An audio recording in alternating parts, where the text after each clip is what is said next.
चलता है कोई ना कोई एक दस्तूर होता है, कानून होता है, उस कानून की बालादस्ती होती है, कोई भी अपने हिसाब से जिंदगी नहीं गुजारता।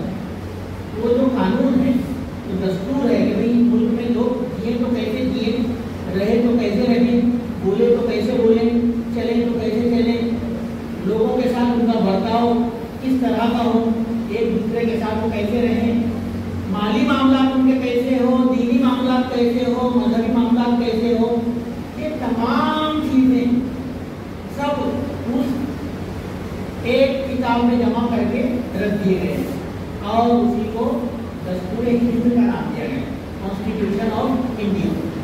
तो 26 नवंबर 1949 को हिंदुस्तान के दस्तूर को जो दस्तूर साज कमेटी थी उसने फाइनल किया। दस्तूर साज कमेटी के सदस्य कौन थे? दस्तूर साज कमेटी के सदस्य जो उस वक्त के हिंदुस्तान के सदस्य थे, हिंदुस्तान के सदस्य, और वो कौन थे? डॉक्टर राजेंद्र प्रसाद, वो दस्तूर साज कमेटी के सदस्य थे। और कॉन्स्टिट्यूशन कमेटी के जो चेयरमैन थे वो कौन थे? डॉक्टर बाबा साहेब अम्बेडकर, जिन्होंने पूरा दस्तूर बनाया। उनकी निगरानी में कमेटी ने पूरा काम किया, उनकी रहनुमाई में, उनकी सरपरस्ती में, और वो दस्तूर बनाया गया। तो आज वही दस्तूर जो हमारे मुल्क में नाफिज है, अल्हम्दुलिल्लाह, उसी के तहत बहुत सारे हमको हुकूक हासिल हैं। ये सारे राइट्स या ये सारे हक जो हमारा हम हक समझ कर लेते कि नहीं, हमको दस्तूर हिंद ने हमको ये as a citizen of India, Bharat के शहरी के तौर पर हमको ये हक दिया है कि हम जो है अपना उम्मीदवार चुने। जैसे अभी 4 दिन पहले इलेक्शन हुए, तो इलेक्शन में हमने अपना उम्मीदवार चुना, वो वोट देने का हक, वो आर्टिकल 26 वो कहाँ से मिला हमको? दस्तूर ने दिया, क्योंकि उसमें लिखा है कि 18 साल से उनके ज़्यादा उम्र के हर शहरी को वोट देने का अधिकार हासिल है। तो अभी आप भी जब 18 साल हो जाओगे तो आपको भी वो वोट देने का हक हासिल होगा। समझ में आया? जैसे कि हमारे पास में है वो हम, और हम अपना उम्मीदवार जो है अपने पसंद के इसको वोट देते हैं।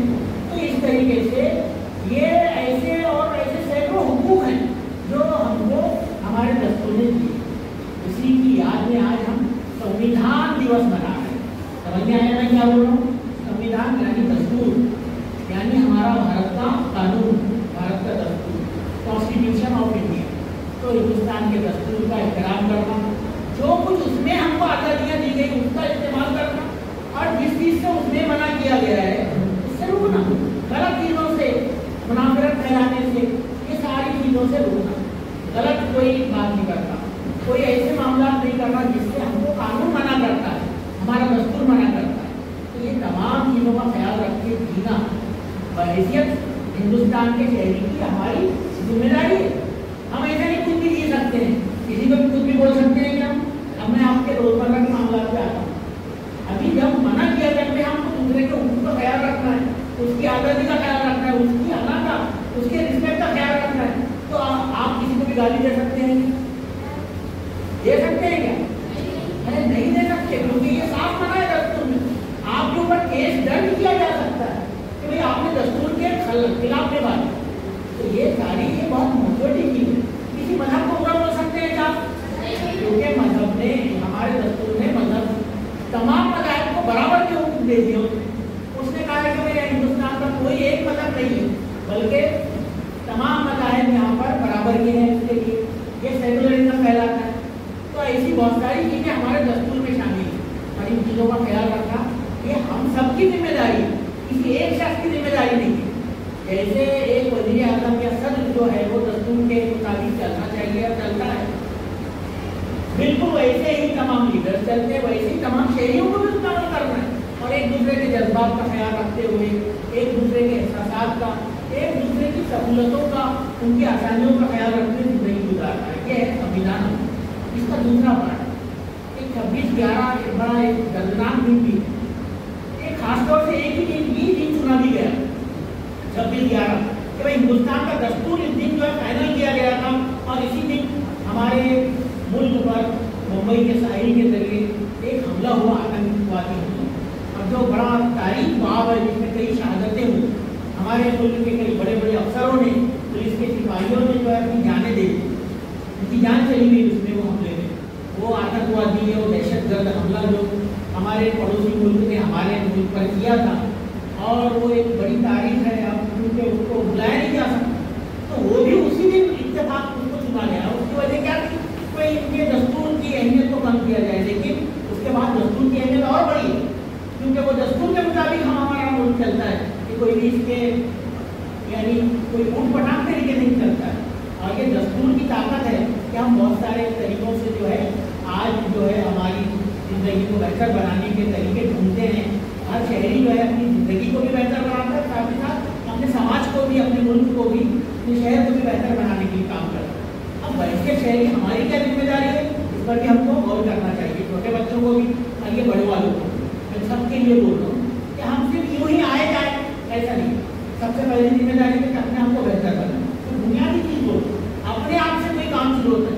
हम दूसरों से कितने कामों की तवक्को करते हैं। मैं अगर दिन भर ये बोलता हूँ कि साफ सुथरा रहो, क्या मैं गंदा आ रहा हूँ क्या?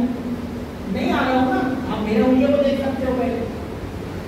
यह हो सकता है कि मैं कुछ साफ सुथरा आता हूँ, मेरे साथ में टीचर सब साफ आते हैं, लेकिन बच्चे जो है वो नहीं अमल कर रहे इन चीज़ों।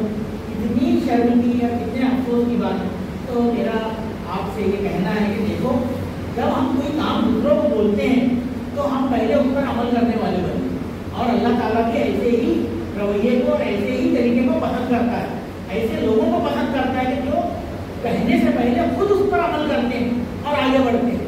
आपसे तो मैं बहुत सारी बातें कल इंशाल्लाह करने वाला हूँ, अभी चेयरमैन साहब को बोल के रहा हूँ, 10वीं वालों को कोई दूसरा डोज में देने वाला हूँ।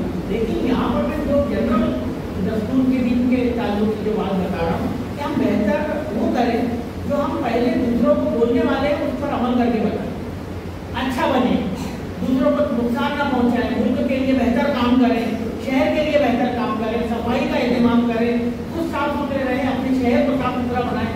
आप कितने कारपोरेशन के मुलाजिमीन से सफाई के बारे में आप क्या क्या तवक्को लगाएंगे? अरे आप जब खुद नहीं रहना चाहते साफ सुथरे, तो वो कैसे क्या आपके साथ में 24 घंटे में मुलाजिम कहाँ रहेगा कि वो कचरा उठाएंगे?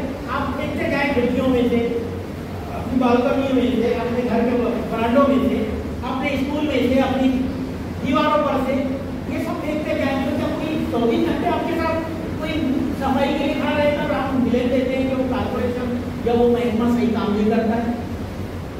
शर्म की बात, ये काम तो अपने से शुरू होता है कि हम दिन भर का कचरा जो है वो जमा करके रखें, और जब कचरा गाड़ी घंटा गाड़ी आए तो हम उसमें ले जाए तो उसको डालें। ये होता है तरीका। और यही स्कूल में भी आपको सिखाया जाता है, डस्टबिन रखा जाता है, फिर भी उसका हवाई जहाज बना के बाहर फेंका जाता है। इतने शर्म की बात, दुख की बात, कितने दुख की बात। तो हम पहले साफ सुथरे बने, अपने आप को बदलें, तो देश खुद ब खुद बदलेगा। एक चीनी कहावत है कि तुम अपना आंगन साफ कर लो, सारा मुल्क खुद ब खुद साफ हो जाएगा। हर कोई अगर ये तहिया करे कि मैं बदलूंगा, मैं साफ रहूंगा, मैं अच्छा बनूंगा, तो सिर्फ सोचो कि किसी के बुरा, किसी को बुरा बोलने की जरूरत रह जाएगी। ये काम बहुत है। मैं समझता हूँ कि दस्तूर की बहुत बुनियादी चीज़ों पर पहले अमल करने की जरूरत है, और फिर जो बड़े बड़ी चीज़ें होती हैं कि जुर्म से बचना, क्राइम से बचना, अच्छी साफ सुथरी जिंदगी गुजारना, अच्छा जिम्मेदार शहरी बनना, ये तमाम चीज़ें वो दस्तूर के अगले मराइल में आती हैं। मैं उम्मीद करूँगा कि आप दस्तूर का एहतराम करेंगे।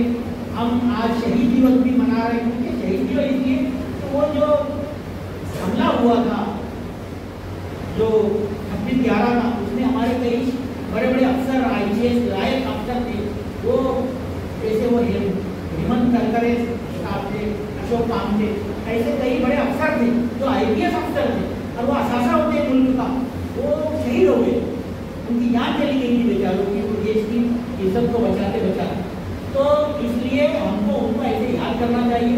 मेरा आज के इस मौके पर उनको सैल्यूट कि उन्होंने अपनी जानों को कुर्बान करके हमारे देश को, हमारे मुल्क को बचाया, हमारे बड़े शहर को, जो हमारे मुल्क की माशी राजधानी उसको बचाया था उस वक्त। और हमारा ये जज्बा कायम रहना चाहिए मुल्क के लिए, शहीदों के लिए हमारे एहतराम हमारे दिल में कायम रहना चाहिए, बहुत ज़रूरी है। और हम इस देश के शहरी हैं, हम इस देश के वासी हैं, और हमको उसको आगे सब मिलकर बढ़ा सकते हैं। इसके लिए हमको सबको मिलकर कोशिश करना चाहिए, और यही दस्तूर की रूह है। दस्तूर का जो असल स्पिरिट है वो यही है कि हम सब मिलकर आगे बढ़ें, सब मिलकर अच्छी चीज़ों पर अमल करें। मैं उम्मीद करूँगा कि आप दस्तूर के हुकूक को समझेंगे, किसी को हमारी ज़ात से कोई तकलीफ ना हो बल्कि फ़ायदा हो, क्योंकि हमारा अपना दीन, इस मजहब के हम मानने वाले, वो भी हमको बुनियादी तौर पर नई चीज़ें सिखाता है। मैं उम्मीद करूँगा कि आप अच्छी चीज़ों पर अमल करेंगे, हमारे दस्तूर के हर चीज़ को बारीक बीनी से सीखेंगे और उस पर अमल करेंगे और अच्छे शहरी बनकर मुल्क की तरक्की का एक जरिया बनेंगे सब। पक्की बात। इसके लिए क्या करना पड़ेगा? अच्छी पढ़ाई, अच्छा अमल, अच्छी बातों पर को सीखना, ये तमाम चीज़ें आपको करनी पड़ेगी। उम्मीद करूँगा कि आप तमाम चीज़ें करेंगे और मुल्क को फ़ायदा पहुँचाने वाले मुस्तकबिल के जिम्मेदार और बाखलाक शहरी बनेंगे। अल्लाह।